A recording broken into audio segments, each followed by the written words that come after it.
new faculty. It is so great to have you join us this fall. My name is Don Albright, and I'm the Vice President for Student Engagement and Success, or SEAS as we call it. And we talk about SEAS today, but Student Engagement Success is referred to as SEAS. If you've been on other campuses that have a Student Affairs division, that's us. We're the same type of programs and services that many campuses have um, that are called Student Affairs. But we were we were intentional about talking about connecting with students and working towards their success. So that's why we're called what we are.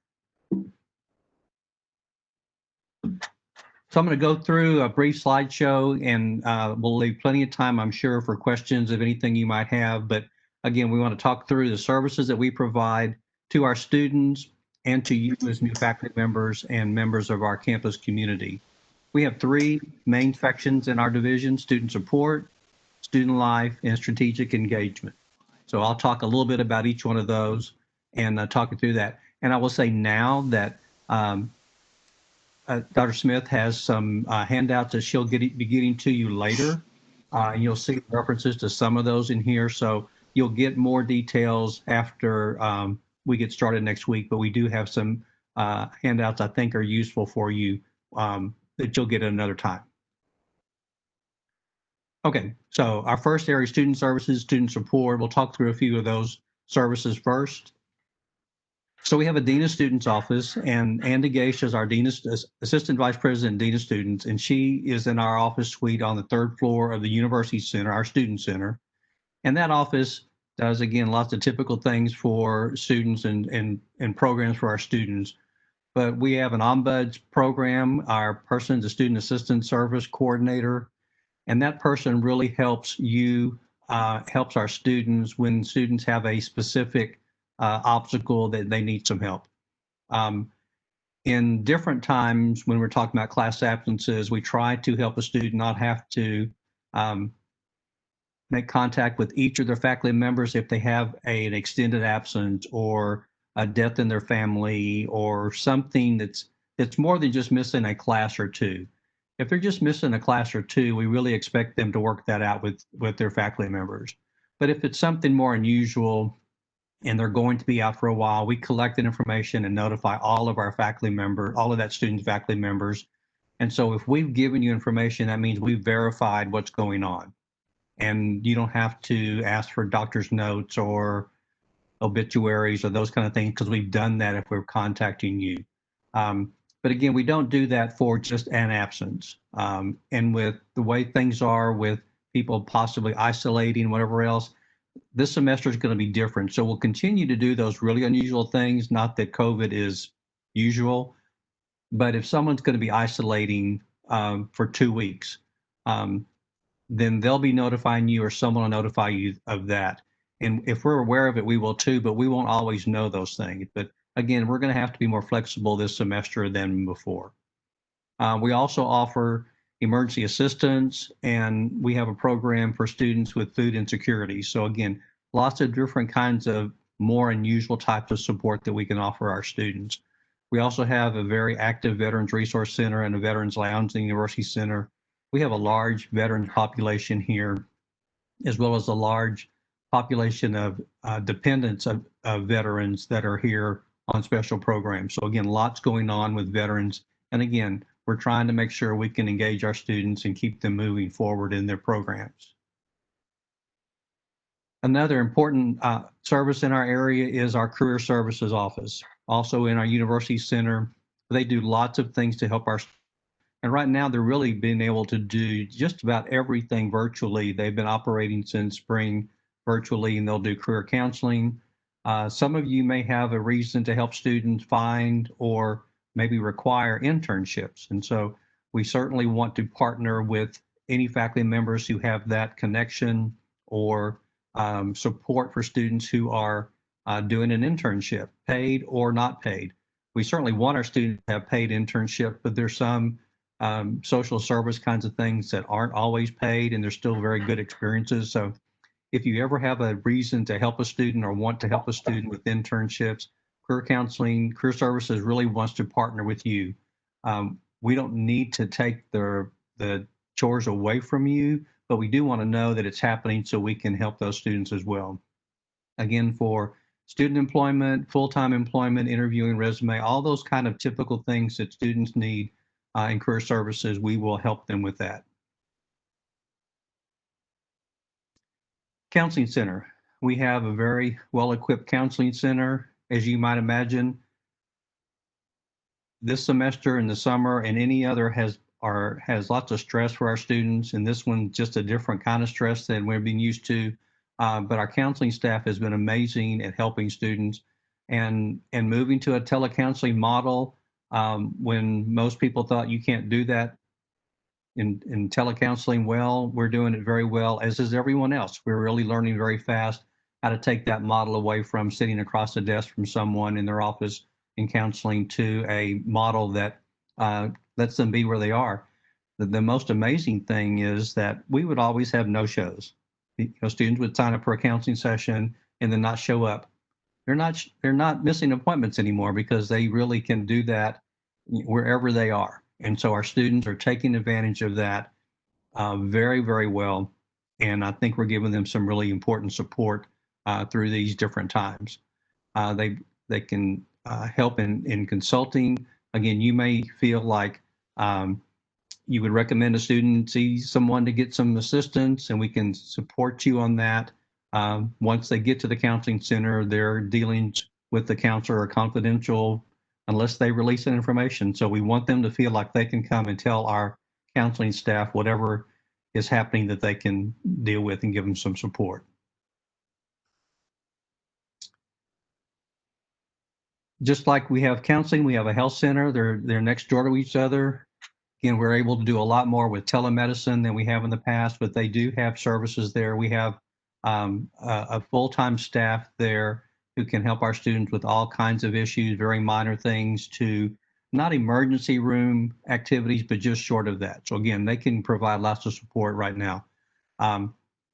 That's an appointment only situation. We don't have anybody walking into our facilities now because of COVID and those issues, but they're always there.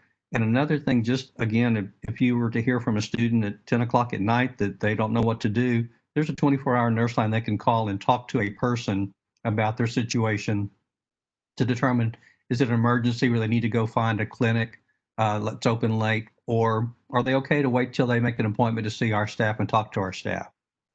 Again, a great service. All of these things that I'm telling you about, students have paid fees for. Almost nothing has any extra costs. It's all been included. And so we want them to take advantage of these services because, again, they probably need the help and they paid for those services. Disability services. This is an important area for you to understand. Again, you may be familiar with this from another campus where you've worked, but for our campus, we have a fairly good sized number of students who have some documented issue that is appropriate for accommodation. Typically every fall when we have our new students here, students may come to you and say, you know, when I was in high school, I had this accommodation and I'd like you to do this for me as well. We don't want to put you in that position to make a decision on is it an appropriate accommodation or not. And so just very clearly you can say, you know, I'd love to help you. As soon as you talk to the Disability Services Office, they'll be in contact with me on what's an appropriate accommodation.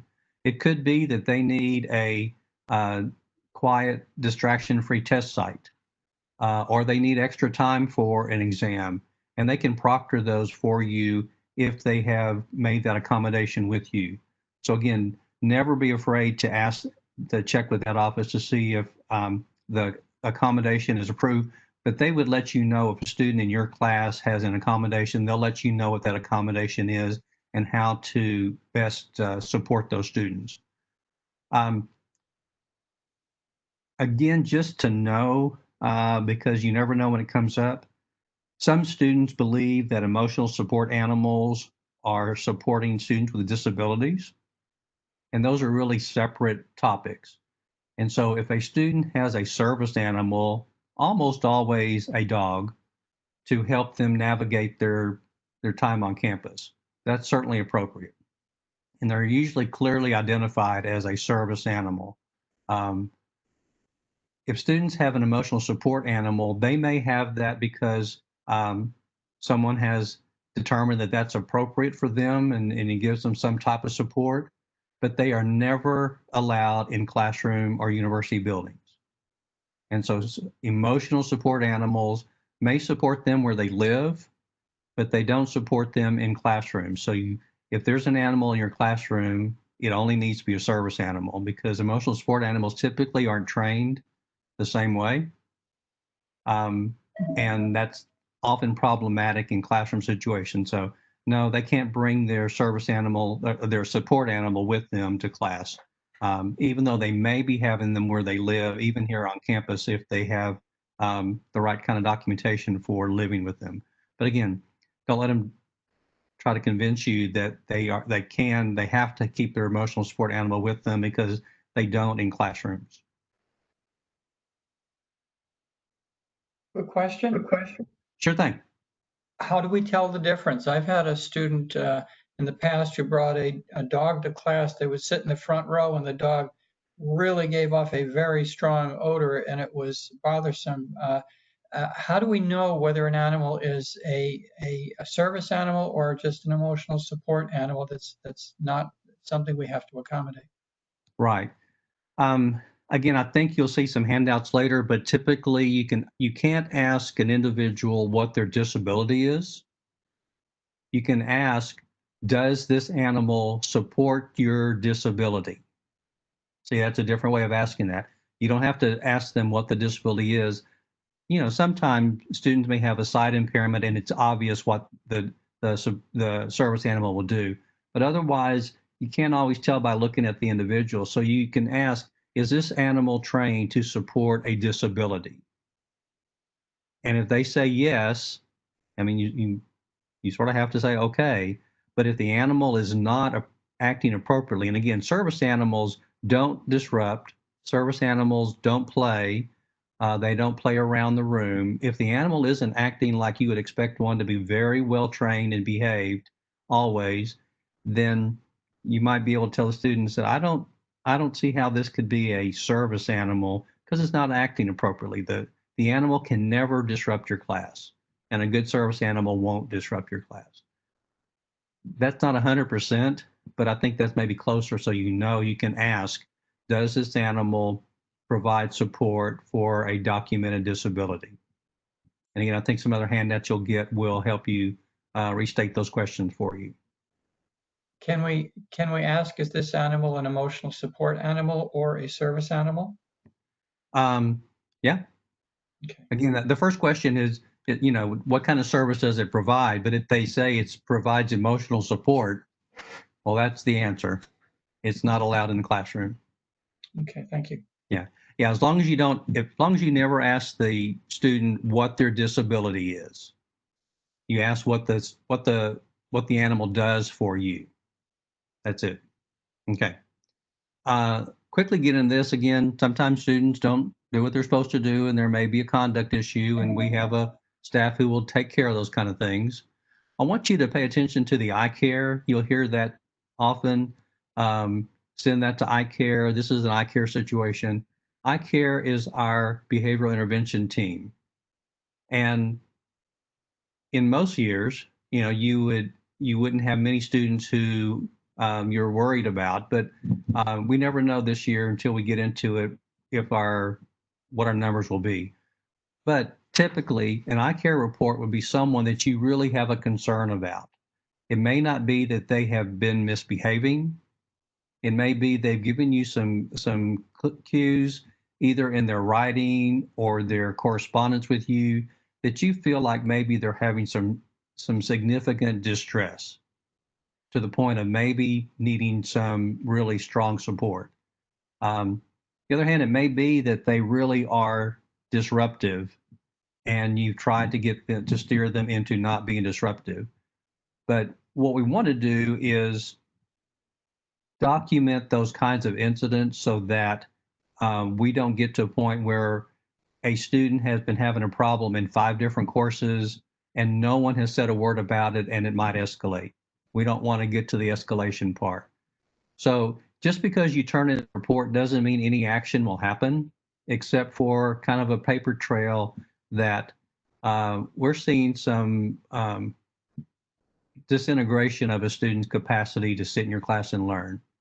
So again, an eye care report just means they may have disclosed they're homeless. They may have disclosed that they haven't eaten in a week. They may disclose other kinds of things that really are not that they're disruptive or doing anything problematic, but we have a case manager program that'll reach out to that student if we think it's warranted based on your comments and see what we can do to help them. So again, if it's serious and they're in your classroom and you believe that someone is in danger, you or the rest of the class, that's not when you stop and fill out a report. That's when you call the police. But if it's short of an emergency, but you're still concerned, there's an eye care report. It's online.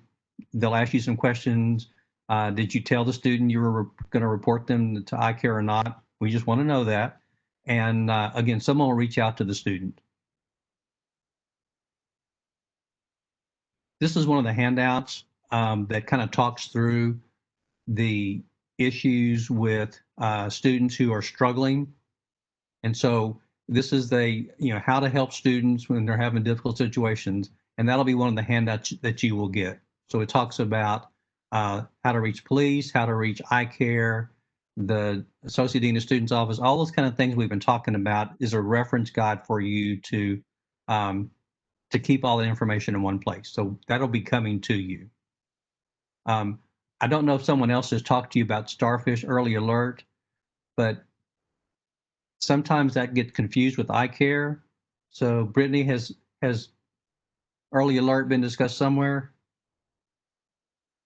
Okay. Our student, another part of campus and academic affairs helps with those kind of things, but the Early Alert, especially the first few weeks of the semester, they'll want to know if students aren't showing up.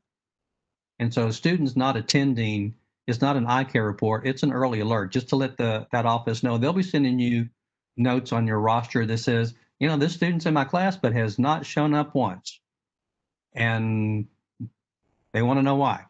And so that's all you do is you can just click on that and say they're not here, or they might need tutoring, they may need other kind of resources that aren't really discipline or health or emergency related. But if it's an academic type of support, the early alert through Starfish, Starfish is the product name. You can click on that to give that office kind of a heads up that these students need to be reached out to find out what's going on with them. But again, that will be coming to you. So in this first section, this was about student services. And again, to help students and help you when there's something that's unusual, that's disturbing, and you want to provide students some kind of support, and you can hand that information off to others. Again, whether it's Starfish for an academic issue or to our eye care report when you're really concerned about a student and their health or well-being. Again, take advantage of that collaboration time where we can help that student through whatever is going on. Okay, student life. This is our another part of our campus where we're offering students really the college life experience as best as we can. Several departments there, rec sports. This may be something, again, you as a employee of the university wants to take advantage of some of our facilities, but we have a pool, indoor track, we've got resources. Some are not as open today as they have been in past semesters because of social distancing and crowd restrictions. But again, lots of activities there. You'll be hearing more about some wellness initiatives that are available to all employees. And so the system, the A&M system, has a program that provides some opportunities and services for employees, mostly as a testing thing or a trial thing. So if you want to kind of see what happens over in the rec center for employees, you can join into some of these programs and take advantage of those nice facilities over there. Again, social distancing and face covering and all that is still happening, but the rec center is open and is still serving our campus. There's a flyer that'll be coming to you again about the wellness program, and this is some of the things for employees that are available to take advantage of if you're interested. We want you to be healthy too. Hopefully you've been in our university center, our student center. It's a large facility, lots of meeting rooms. It's got a food court with several options there. Sometimes your area may need some catering services done. Your books, the books from your classroom are over at the bookstore. Your sand dollar is your ID. If you haven't gotten it yet, that's where you'll have your ID card. And other services there. Again, we have a regular full service post office. We do have a food pantry for students who have food insecurities. And that's been a really important program for a lot of our students. We were actually surprised how many students take advantage of it on a weekly basis. So again, that's meeting a very important big need for a lot of our students. Our international office is there in the University Center, as is our office up on the third floor. So again, nice big building. If you have a reason to have a meeting and you need to have a place for it outside your academic area, you might see if the University Center meeting rooms would meet a need of yours. Student activities, we have a big number of student organizations. They do leadership training, campus programs. We have had huge success in our volunteer programs. Our students are very eager to help out in lots of programs. We have a big event like a lot of campuses do, where it's a really big day of service. So lots of things going on there. And student government, last part of this area in student life, is a very active student government association. They work with all parts of the campus and really provide the voice to the administration from our student body. So what we hope again is, regardless of your discipline, is that you see a way to help students connect with campus life, with the services. We want them to be healthy as well.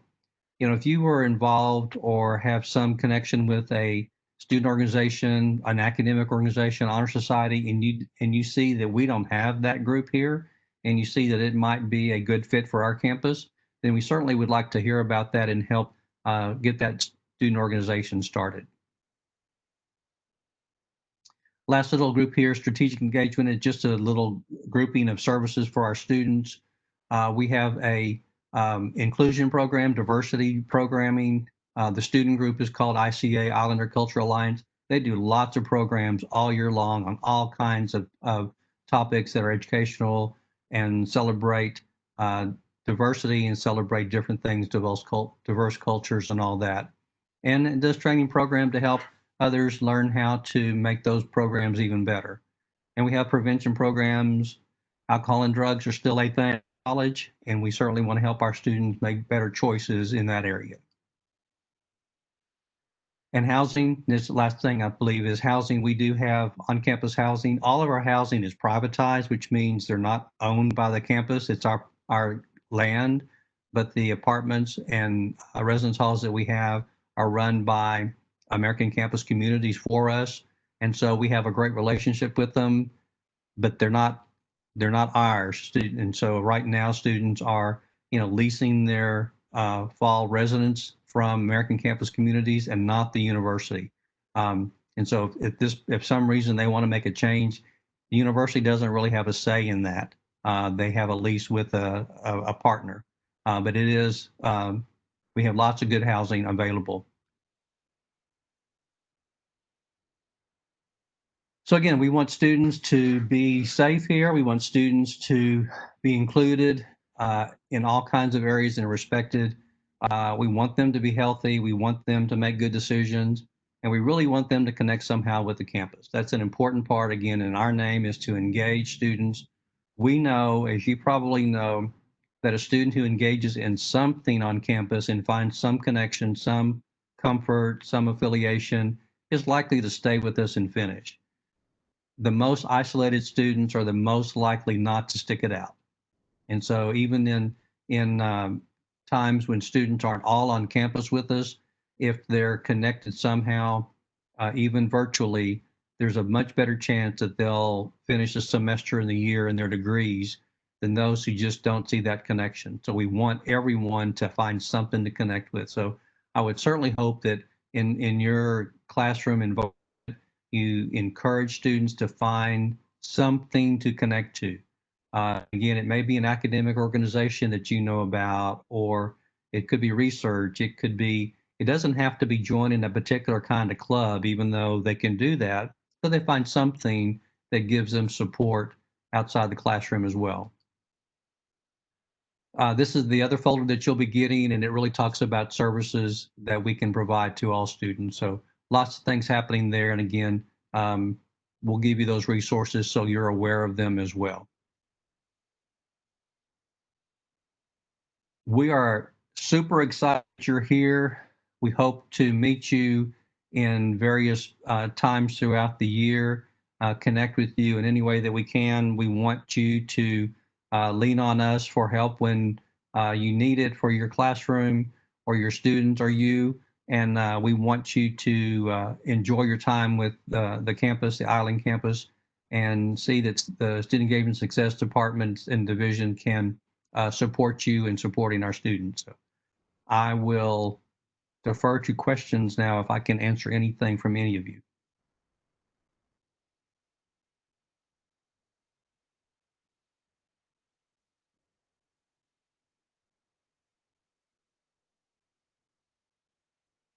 Hi, I have a question. Sure thing. What would be the direct contact for career services? I'm interested in Um, internships and the job career fairs. right. I would just say the Career Services Office. Okay. Just any question you have, they have a receptionist that can direct you. We have a career counselor for each college. So depending on your particular college, there's a person assigned to you that does career counseling, and they work with the deans and the departments in your college. And so there's that person as a contact. There's another person who works with internships. Another person works with student employment, and they all work with the career fairs because they're all trying to bring employers to the campus in person or virtually to expose our students to career options and businesses that might hire them one day. I don't think we'll have any face-to-face career fairs this fall. Don't know about the spring, but a lot of those have moved to a virtual platform. And the ones that we had late spring and summer still brought a lot of people together. And so um, the businesses who are recruiting our students saved some money by going online, and they still made lots of contact with our students. So again, any of those areas that you have an interest in or want more information, just reach out to Career Services and they'll be glad to get in touch with you. And Dr. Albright, not to interrupt, but we also have a career services virtual office hour that starts at 4 o'clock, and Dr. Leslie Mills, who's the director of career services, will be in attendance in that. So that is in our Attendify schedule. So if you'd like to speak with her one-on-one, she'll be there. As I think most of our service areas will have someone to talk through on some of the topics, but yes, career services is a great one to make an early connection. What we see, unfortunately, is freshmen, first year students don't think they need to do anything with career services until their last semester as a senior. And we all know that's too late. So we want them to make connections. But the staff from career services come to classes, make presentations, connect, talk about internships, talk about the career fairs. Um, Depending on which kind of career fair it is, they usually have panels of employers. They have panels of blend in with faculty members to make some presentations to students. And then the fairs really are, doing your shopping thing, going from business employer to employer and asking questions about, well, what are you looking for and how would I get prepared for a company like yours? So really, really dynamic group there that works in career services. Question about job opportunities.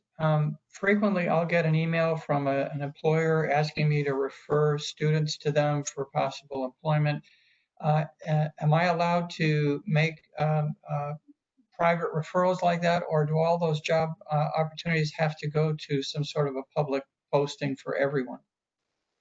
Well, we'd like, I guess, to do a combination of both. There's certainly nothing wrong with you recommending students connect with a company, but we'd also like to be fair to everyone and say, this company is looking to hire our graduates and open it up. So somehow maybe a combination of those, certainly for you to encourage your students to connect with the company is great.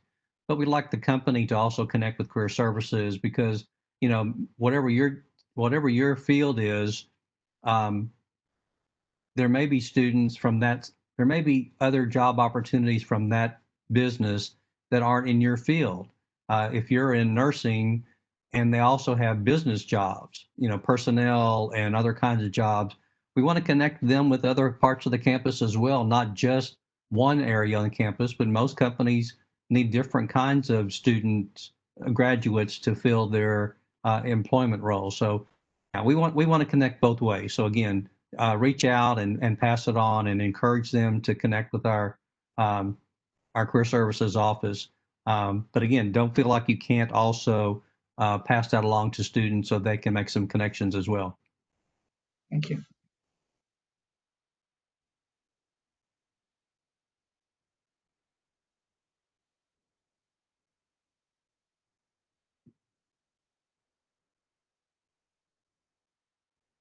Any other questions?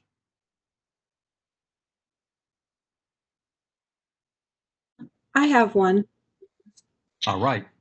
A lot of times when I've worked with universities with disability services, they've gone to an online notification platform.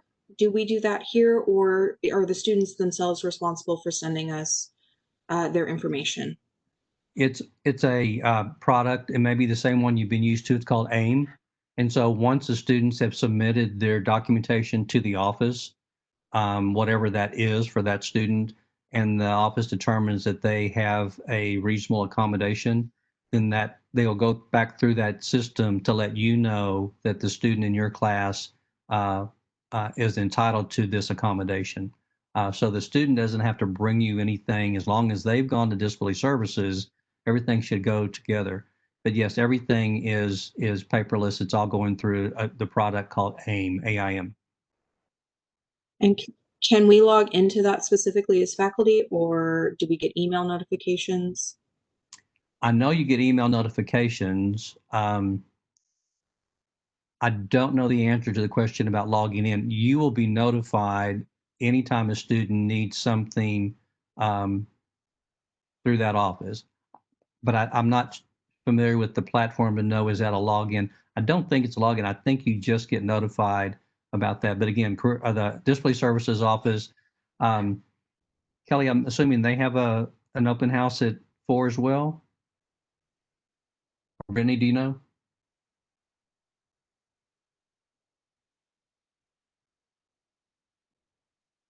Can't hear you, Brittany. Anyway, they're one of the services that may be open at the 4 o'clock time right after this one that you could ask that question. But I know you will be notified when a student in your class has some accommodation concern or provision.